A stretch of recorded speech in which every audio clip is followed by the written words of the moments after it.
Salut à tous et bienvenue dans ce nouvel épisode de Photantique où l'on parle de photographie antique et atypique. Et pour aujourd'hui, on va parler film atypique, puisque, comme je vous l'ai dit dans la vidéo précédente, je vais faire un stage avec Lomik Perrotin dans les prochains jours. Et donc j'ai envie de tester toutes ces pellicules. Je vous en ferai une vidéo à la fin du stage aussi. Donc pendant le stage, je vais tester le film V, qui est aussi un film sur papier. Et aujourd'hui, en fait, je vais tester son film de base, qui est le film Y. Donc par rapport au film original, le film W, ce film Y est de 100 ISO et c'est un film panchromatique. Donc je pense que je vais pouvoir le développer dans l'original, j'espère. Et il se développe d'un moyen assez particulier. Alors, il va falloir une cuve spéciale que j'ai eu la chance de trouver en ressourcerie, que je vous montre ici à l'instant. Et sur ce film, qui est un film sur papier japonais fin, et non pas sur du film en plastique, ça va permettre de faire des photos que je vais pouvoir ou scanner normalement comme du papier, ou scanner comme un transparent. On va voir, je vais faire les tests une fois que je l'aurai fait, parce que j'en ai jamais fait, ça fait des années que j'aimerais tester ce film-là, et vu que ça se développe différemment qu'un autre, j'ai jamais osé. Là, à une semaine du stage, c'est le moment. Donc je vais mettre ça dans mon bon vieux, ça fait pas longtemps que je l'ai, parce que je n'ai toujours pas fait la vidéo de présentation, mon super Fuji K6, qui va aussi me servir sur le stage, qui est, je pense, pour l'instant mon meilleur appareil photo en 6.6, et puis le plus petit aussi, si je dis pas de bêtises. Et donc c'est vraiment bien, il a les deux avantages. Donc on va aller mettre ça dedans, je vais charger le film, je vais éteindre le projecteur pendant que je charge le film, et je vais vous montrer ça tout de suite. Je change d'abord le truc de place, je remets à 0. Donc c'est encore une fois du recyclage du Portra 400. À chaque fois je galère un peu. Il se charge, enfin ça, vu que c'est du Kodak recyclé, ça se charge comme de la Kodak classique. Juste que l'appareil est un peu plus compliqué à charger que mes autres appareils. Bon bah voilà la première partie du film mise. Alors c'est la première fois que j'ai autant galéré pour insérer le film. Je vais finir par l'insérer. Donc bien faire attention que le truc est bien droit, sinon après ça prend la lumière quand on le sort de l'appareil. Donc mettre les flèches, hop, face à la deuxième barre, on ferme.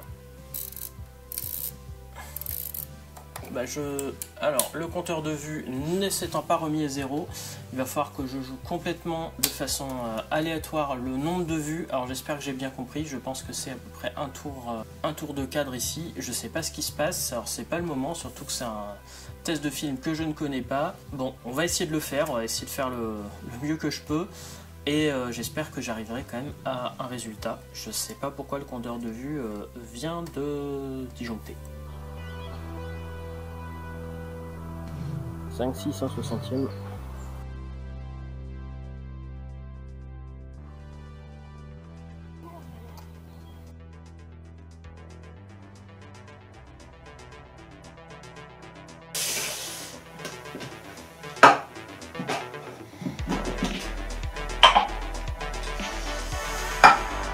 Tadam, pour l'instant, tadam, pas grand chose.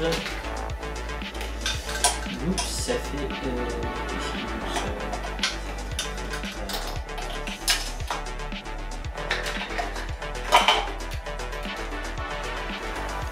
ici, et j'ai des photos. Oh, c'est un peu chiffonné, et j'ai des photos. Alors par contre, je sais pas comment on va faire sécher ça.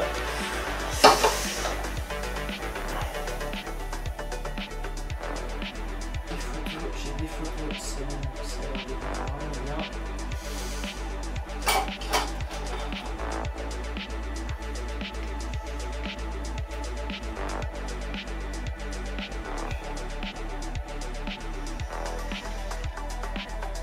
J'ai pas trop marqué au niveau des espacements, ce qui est pas mal. J'ai fait ça de manière empirique.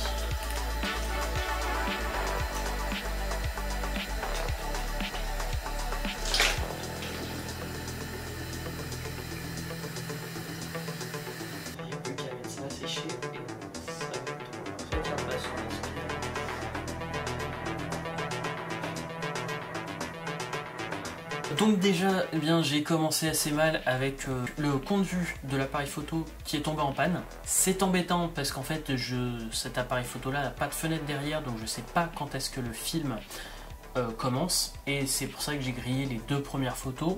Et les 2 dernières photos étaient en dehors du film. J'ai réussi à gérer plutôt bien l'espacement. Bon, il y a des petits défauts, mais c'est vraiment... Ça aurait pu être largement pire parce que bon, bah là c'est arrivé au milieu, j'ai pas eu le temps de comprendre comment l'appareil fonctionnait pour le faire à la main. Donc j'ai eu un résultat qui est plutôt correct. Et donc c'était ma première expérience là-dessus. Il a fallu que je le fasse dans le noir complet, donc ouais, j'étais pas sûr de moi du tout. Et au final, le résultat est pas trop mal, mais ça s'est légèrement plié. J'essaierai d'en parler à Lomique Perrotin quand je ferai le stage le week-end prochain, et je vous en reparlerai pour vous dire ce qu'il en est. Mais voilà, le résultat donc défile à l'écran. J'ai tenté déjà la prise de photos, ça fait quand même des reflets, c'est quand même un peu brillant. J'ai tenté le scanner en transparent et en opaque.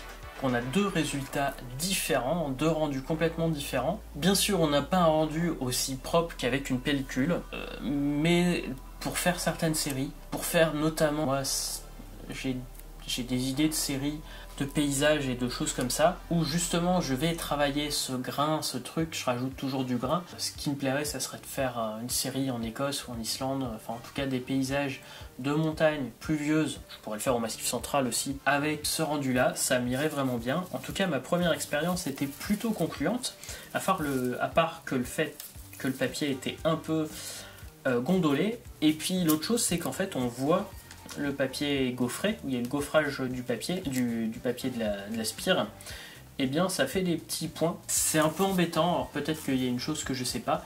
Pareil, j'ai fait complètement... j'ai essayé d'apprendre à utiliser la spire sans regarder de tuto ni rien. En plus, il a fallu que j'apprenne dans le noir sans aucune expérience. Donc je dirais que par rapport à la situation, je me suis retrouvé comme un débutant à développer mes films, alors que ça fait peut-être 300 films que je développe. C'est assez bizarre cette impression, mais c'est intéressant. C'est vraiment intéressant de réapprendre un truc de nouveau et d'avoir un rendu nouveau que je connais pas. J'aime bien expérimenter et franchement, voilà, je regrette pas malgré les soucis d'appareil photo que j'ai eu. Je regrette pas du tout ce test et j'ai vraiment envie d'aller plus loin. La semaine prochaine, je tente logiquement l'autre film washi sur papier. C'est pas le même papier. En fait, j'aime beaucoup ce que ça fait et si je devais faire une série, continuer ma série de paysages en noir et blanc, j'aurais vraiment envie d'utiliser en tout cas ce washi V qui me plaît vraiment au niveau du rendu final. Pour des paysages pluvieux, ça m'a vraiment plu. J'espère que ça vous aura intéressé aussi. Sur ce, eh bien, je vous donne rendez-vous très bientôt pour un nouvel épisode. Sur ce, soyez authentiques et atypiques, et à bientôt.